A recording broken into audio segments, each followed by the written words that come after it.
the student loans, the evictions, and oh, the unemployment, the extra $300 a week. That's into. That's deep. That unemployment, because a lot of people have been living off of it. And you know, the thing is like, it doesn't bother me that they got unemployment. What I'm more so worried about is their integration into society to get the bag back, because there seems to be a disconnect. I don't know if you experience this as well, but there seems to be a disconnect between work experience, like time, right? Time and grade, and actually being able to get the job. Do you see any major issues happening there, or what's your thoughts on it? So I'll give you something that came up recently. So Father's Day just passed, and I was out at Red Lobster with my pops, and we had to wait an hour and a half to get a table. And it's not that the restaurant was closed. Right? It wasn't closed? It wasn't. It's not that the restaurant was full. That's what I meant to use. Oh, gotcha. It's not that the restaurant was full that we had to wait an hour and a half. But the reason we had to wait an hour and a half was because it wasn't enough workers. It's so many people who would rather choose to be on unemployment right now because they're getting more money from that rather than actually work for like a lower amount of money.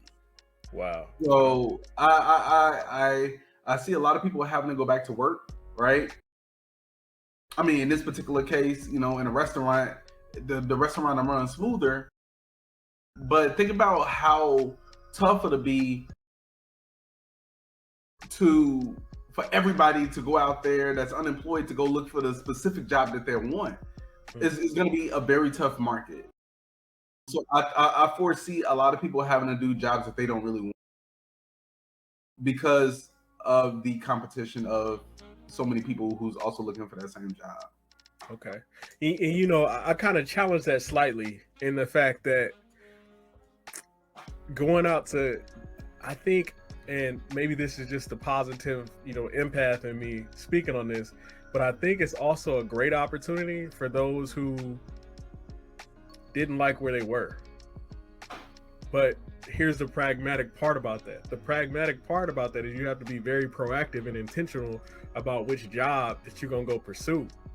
And so to our listeners, you know, I want to harp on getting out there, you know, and using that unemployment, you know, cash. Maybe you got something saved over. I hope and I pray that they got something saved over. Yeah, but using that money to, you know, really level up out here, because that's going to be hard. Like there's, and I go to work and I see it every day.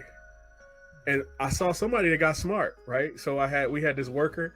She, you know, she was struggling a little bit with the packages. Like FedEx is not for the faint heart. You know what I'm saying? Like you really gotta like get after it.